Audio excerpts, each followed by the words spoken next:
नमस्कार। तो online class में हम फिनोल के जो प्रिपरेशन मेथड है वो पढ़ रहे थे, फिनोल को बनाने की विधियां पढ़ रहे थे। उसमें हमने दो विधियां मुख्यतः पढ़ ली थी। एक हमने पढ़ लिया था कि बेंजीन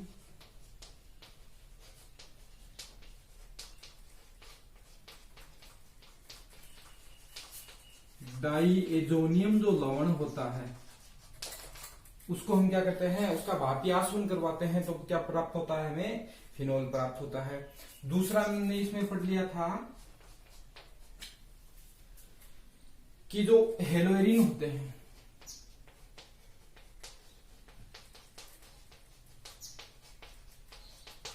उन हेलोएरिन से फिनोल कैसे प्राप्त किया जाता है, और इसी को हम कहता है डाउ प्रोसेस। ये दो विधियां हमने पढ़ ली थी। अब तीसरी विधि की हम बात करें तो तीसरा हम पढ़ेंगे बेंजीन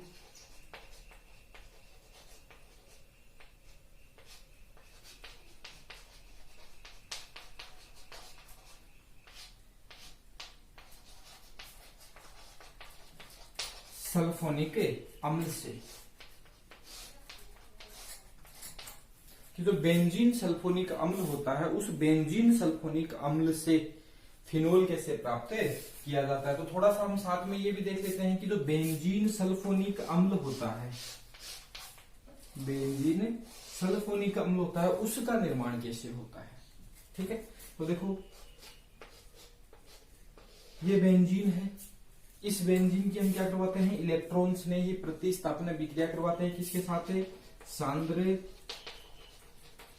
H2SO4 के साथ करवाते हैं। किसके साथ करवाते हैं, सांद्र H2SO4 के साथ।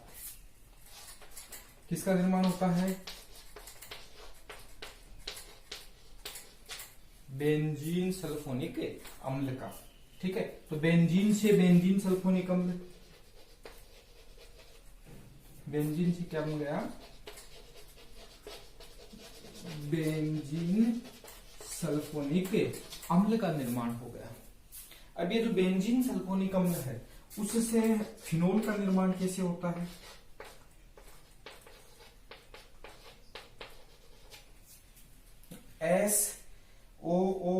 SO3H हो गया, यह बेंजीन सल्फोनिक अम्ल।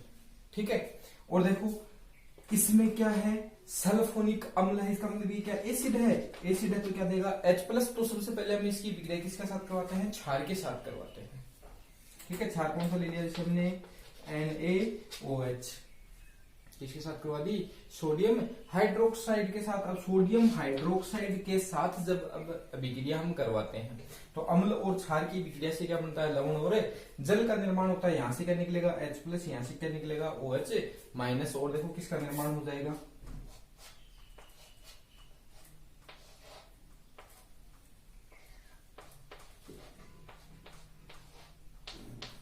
O-Na+ निकल गया क्या साथ में, H2। इसे कहते हैं हमें लवण। किसका है, बेंजीन सल्फोनिक अम्ल का सोडियम लवण, या सोडियम बेंजो सल्फोनेट हो गया, बेंजीन सल्फोनेट हो गया। ये जो प्राप्त हुआ है इसको हम दोबारा किसके साथ गर्म कर देंगे, NaOH के साथ क्या कर देंगे, उच्च ताप पर जब गर्म करते हैं, क्या करते हैं, उच्च ताप पे गर्म करते हैं तो क्या होता है, ये Na जो होता है वो इसी के साथ निकल जाएगा और किसका निर्माण हो जाएगा,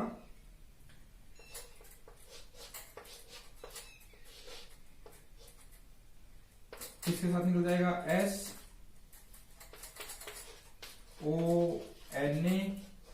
SONaONa, सोडियम सल्फाइड का निर्माण हो जाएगा, Na2SO3।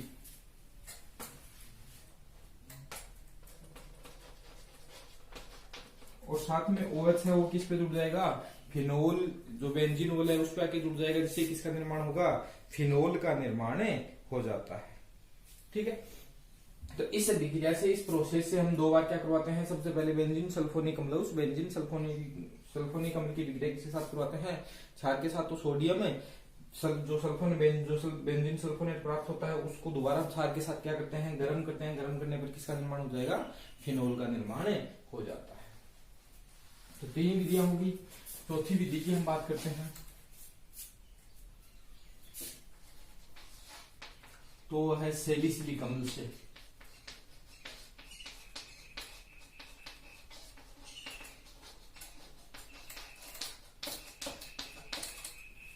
किससे निर्माण है? सैलिसिलिक अम्ल से। सैलिसिलिक अम्ल क्या होता है?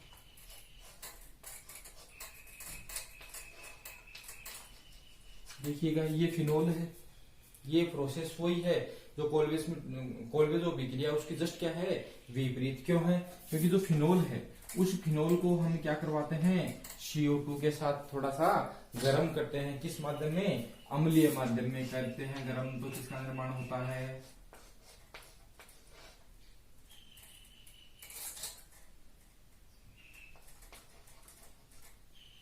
COOH का निर्माण होता है। एक प्रोसेस ये है, ठीक है। दूसरी इसी की विक्रिया हम किसके साथ करवाते हैं? क्लोरोफॉर्म जो CCl4 है उसके साथ करवाते हैं, तो इसी का निर्माण होता है। दो विक्रिया बनाने की।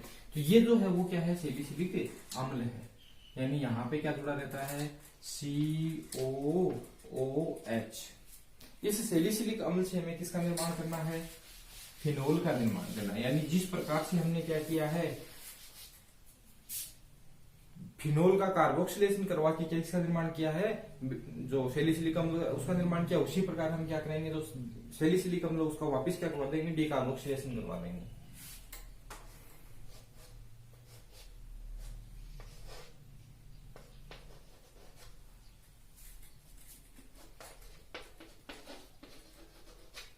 यह सैलिसिलिक अम्ल। इस सैलिसिलिक अम्ल को जब हम क्या करते हैं? सोडालाइन के साथ गर्म करते हैं। किसके साथ? सोडालाइन। सोडालाइन का मतलब NaOH plus CaO, sodium hydroxide और कैल्शियम ऑक्साइड का जो मिश्रण है उसे हम क्या करते हैं? सोडालाइन। उसके साथ हम इसको क्या कर देते हैं? गर्म करते हैं। तो देखो सबसे पहले हम बात करें क्या होता है। यहां से CO2 निकलेगा। क्या निकलेगा? CO2। उसके बाद क्या बच जाएगा? OH बच जाएगा। और OH है वो इस दोबारा किसके साथ क्रिया करेगा? क्षार के साथ क्रिया करेगा। यानी OH बढ़ता है वो किसके साथ क्रिया कर लेता है? अभिक्रिया के दौरान ही OH से। तो किसका निर्माण करेगा? O- Na+ का निर्माण कर लेता है। ठीक है, याद रखना कि हम किसकी करवाते हैं? जब सैलिसिलिक अम्ल को सोडालाइन चूर्ण के साथ हम क्या करते हैं? गर्म करते हैं, तो क्या होगा? CO2 यानी जो CO2 है कार्बन डाइऑक्साइड वो बाहर निकल जाती है, इसलिए इस अभिक्रिया को बोलते हैं विकार्बोक्सिलीकरण अभिक्रिया। बाहर निकल जाएगी और किसका निर्माण होगा? सोडियम फिनोक्साइड का निर्माण होगा। किसका निर्माण होगा? Sodium phenoxide. अब इसका हम क्या करवा दें? वापिस से एसिडिफिकेशन करवा दें, अम्लीयकरण करवा दें, तो क्या होगा? N की जगह कौन आ जाएगा? जो Na है उसकी जगह क्या आ जाएगा? H। ठीक है, वापिस लवण से क्या बन जाएगा? फिनोल बन जाएगा। तो इस अभिक्रिया से भी हम क्या कर सकते हैं? सैलिसिलिक अम्ल द्वारा किसका निर्माण कर सकते हैं? फिनोल का निर्माण कर सकते हैं। ठीक है, तो ये सारी विधियां कौन सी हैं? ये सारी की सारी विधियां हैं वो हैं प्रयोगशाला विधियां। तो चार विधियां हमने पढ़ ली है कि प्रयोगशाला में इन विधियों द्वारा हम किसका निर्माण कर सकते हैं? सैलिसिलिक अम्ल से है, ठीक है, बेंजीन सल्फोनिक अम्ल से है, हेलोइरिन से है, बेंजीन डायजोनियम लवण से, इनसे किसका निर्माण कर सकते हैं? हम फिनोल का निर्माण कर सकते हैं। इसी में हम एक और पढ़ते हैं वो है ग्रीन्यार अभिकर्मक से। ठीक है,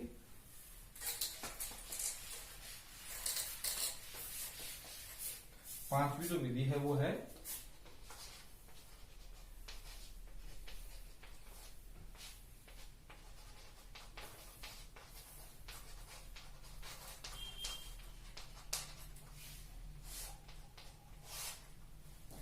ग्रीन्यार अभिकर्मक से। ठीक है, तो ग्रीन्यार अभिकर्मक क्या होता है? RMG अक्स एल्किल। देखो दो प्रकार के हो सकते हैं। एलिफेटिक की हम बात करें तो इसको हम बोल देंगे एल्किल मैग्नीशियम हैलाइड। ठीक है, अब आर की जगह कौन सा समूह आ सकता है? एरोमेटिक समूह भी आ सकता है, जैसे हो गया C6H5। कौन सा हो गया? फेनिल। Mg अक्स। तो तो क्या हो जाएगा, फेनिल मैग्नीशियम हैलाइड हो जाएगा। उसी का मैं यहाँ पे संरचना सूत्र बना रहा हूँ कि C6H5 है, Mg एक्स की जगह मैंने जैसे ले लिया Br, ठीक है, फेनिल मैग्नीशियम ब्रोमाइड। इसको मैं क्या करता हूँ, ऑक्सीजन की उपस्थिति में या शुष्क ईथर की उपस्थिति में किसके साथ गर्म करता हूँ, ऑक्सीजन के साथ। तो जो ऑक्सीजन हो किसमें आ जाएगा, जो बेंजीन वाले और मैग्नीशियम उसके बीच में क्या हो जाता है, इंसर्ट हो जाता है।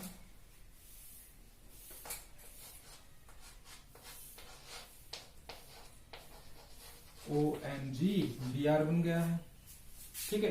अब इसका हम जो योगोत्पाद बनता है उसका हम क्या करवा देंगे, जल अपघटन करवाएंगे। तो यहाँ पे जुड़ जाएगा H और यहाँ पे जुड़ जाएगा OH और किसका निर्माण हो जाएगा, देखो यहाँ से हो गया फिनोल का निर्माण और साथ में MgBrOH। तो इस ग्रीनयार विक्रमक से हम इस प्रकार से किसका निर्माण कर सकते हैं, फिनोल का निर्माण कर सकते हैं। तो ये 5 विधियां हैं कि प्रयोगशाला में इन विधियों से हम क्या कर सकते हैं, फिनोल का निर्माण कर सकते हैं, ठीक है। किसका निर्माण कर सकते हैं, फिनोल का निर्माण कर सकते हैं। अब दूसरी प्रकार की विधियों की हम बात करें तो दूसरी प्रकार की विधियां जो है वो है औद्योगिक विधियां की उद्योगों में जब हम अधिक मात्रा में इसका क्या करना हो, प्रयोग करना हो, तो उद्योगों में इसको हम कैसे प्राप्त करते हैं, ठीक है। तो वो है औद्योगिक निर्माण या औद्योगिक निर्माण की विधियां। उसमें हम सबसे पहले देखते हैं कि क्यूमीन जो होता है, क्यूमीन से कैसे बनाया जाता है, ठीक है। क्यूमीन क्या होता है, क्यूमीन होता है आइसोप्रोपिल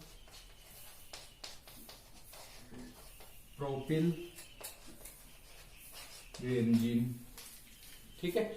और देखो नाम से, इससे नाम से संरचना बनाना है, आपको बताया हुआ है कि इसमें मूल हाइड्रोकार्बन है वो अपना क्या है, बेंजीन है।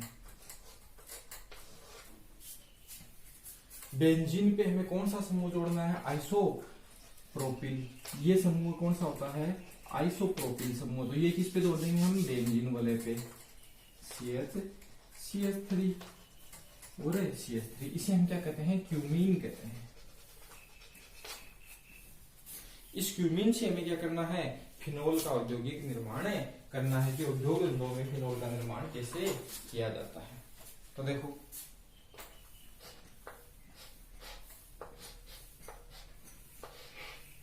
थोड़ी मैं आपको बाद में बता देता हूँ साथ में ही। ये जो क्यूमीन है, इस क्यूमीन को सबसे पहले किसके साथ गर्म करते हैं, O2 के साथ, ठीक है। और उत्प्रेरक कौन सा होता है, वेनेडियम पेंटा ऑक्साइड की उपस्थिति में ऑक्सीजन के साथ उच्च ताप से इसको क्या कर देते हैं, हमें गर्म करते हैं, क्या करते हैं, गर्म करते हैं। तो देखो ऑक्सीजन में जो होता है ये द्विबंध टूट जाता है किसके रूप में, रेडिकल के रूप में ये बंध टूट जाता है, ठीक है। यहां से हम बात करें तो CH बंध भी किसके रूप में टूट जाएगा, रेडिकल के रूप में। तो ये जो C और H का रेडिकल बनता है वो रेडिकल दोनों किसके साथ जुड़ जाएंगे, O रेडिकल O के साथ। और देखो किसका निर्माण हो जाता है,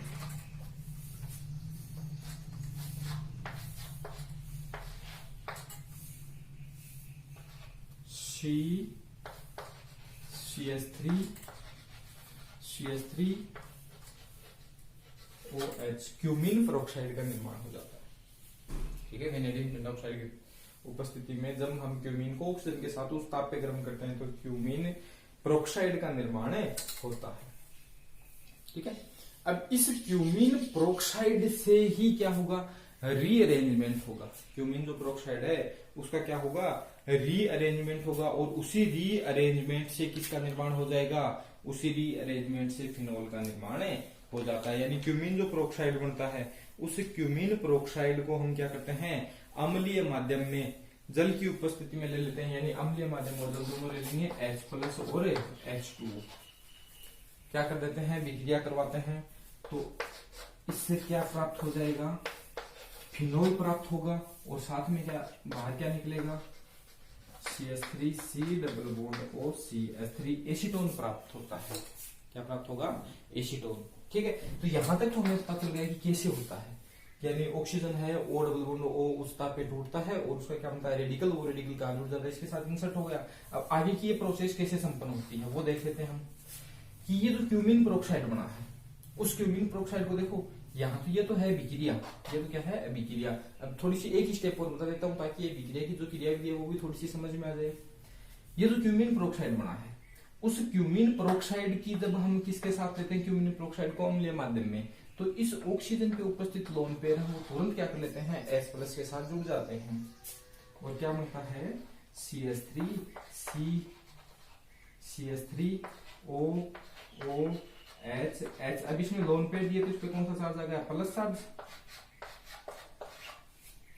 ठीक है। और देखो ध्यान से देखें तो यहाँ पे एक लीविंग ग्रुप बन गया, यानी अवशिष्ट समूह बन गया, एक अच्छा ऐसा समूह बन गया जो आसानी से विक्रिया से बाहर निकल सकता है। तो ये तुरंत क्या करता है बंद के इलेक्ट्रॉन लेके विक्रिया से बाहर निकल जाएगा। अब विक्रिया से बाहर निकलेगा तो क्या बनेगा,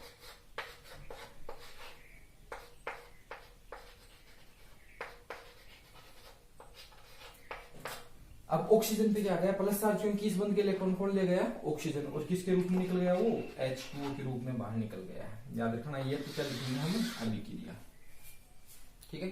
अभिक्रिया क्या होगी, क्यूमीन को वेनेडियम पेंटॉक्साइड की उपस्थिति में ऑक्सीजन के साथ गर्म करने पर क्यूमीन पेरोक्साइड का निर्माण होता है, जिसका अम्लीकरण करवाने पर फिनोल तथा एसीटोन प्राप्त होते हैं। कैसे प्राप्त होते हैं, तो कैसे इंसर्ट होता है वो मैंने पहले बता दिया है। उसके बाद अम्लीय माध्यम में इसका क्या बन जाता है, इसमें प्लस चार्ज आ गया। अब यहाँ पे इसमें क्या होगा रीअरेंजमेंट होगा, रीअरेंजमेंट, ठीक है, पुनर्विन्यास होगा। कैसे होगा कि ये जो बंद के इलेक्ट्रॉन है वो किसके साथ जुड़ जाएंगे, यहाँ इस ऑक्सीजन के साथ आके जुड़ जाते हैं।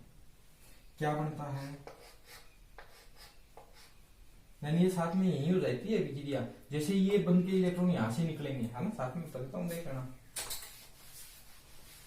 जैसे H2O बाहर निकलेगा उसी वक्त क्या होगा, इस बंद के इलेक्ट्रॉन आके इस ऑक्सीजन से जुड़ जाते हैं। जुड़ेंगे तो क्या बन जाएगा CH3। अब किस पे चार्ज आ गया CH3 और CH3। अब प्लस चार्ज किस पे आ गया, क्योंकि बंद के इलेक्ट्रॉन यहां से आ चुके तो कार्बन प्लस चार्ज आ गया। एक ही स्टेप में अलग अलग लिखूं को अलग लिख देता हूं। H2 निकला, देखो क्या बना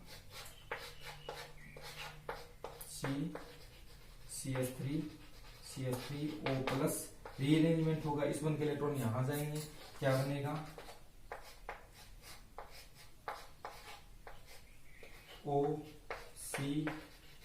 CH3 और CH3। अब इसमें प्लस चार्ज आ जाता है तो उसी वक्त जो H2O है उसमें उपस्थित जो लोन पेयर हैं वो कहां पे आ जाएंगे, इस पे अटैक करेंगे और प्लस चार्ज पे आके जुड़ जाएंगे। क्या बनेगा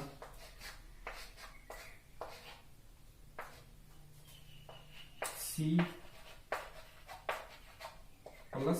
क्योंकि लोन पेयर दे दिए इसने, यहाँ पे जुड़ा इसके साथ O, यहाँ पे जुड़ा है CH3 और CH3। अब देखो क्या होता है, इस ऑक्सीजन पे तो है लोन पेयर, इस पे क्या है लोन पेयर, यहाँ पे प्लस चार्ज है तो ये ऑक्सीजन क्या करेगा हाइड्रोजन से बन के इलेक्ट्रॉन लेगा, क्या निकलेगा H+, उस H+ को कौन ले लेगा, ये लोन पेयर ले लेगा। क्या बनेगा OH, इस पे क्या आ गया प्लस चार्ज आ गया CH3OH। तो जैसे इस पे प्लस चार्ज आता है ये क्या करता है, इस बंद के इलेक्ट्रॉनों को अपनी ओर खींच लेगा, इसे खींचेगा, इस कार्बन पे प्लस चार्ज आएगा तो उसी वक्त जो ऑक्सीजन पे उपस्थित लोन पे वो यहाँ जाएंगे और H+ बाहर निकल जाएगा। क्या बन जाएगा, यहाँ से तो बन गया फिनोल और यहाँ से बन गया एसीटोन, और बाहर कौन निकलता है H+ है, वो विक्रिया से बाहर निकल जाता। तो ये है इसकी पूरी प्रोसेस, ये तो हो गई विक्रिया। यदि क्रिया भी देखें तो ये हो गई इसकी क्रिया विधि। तो ये है क्यूमीन। बाकी कुछ विक्रिया और हैं औद्योगिक, वो हम अगले क्लास में पढ़ेंगे।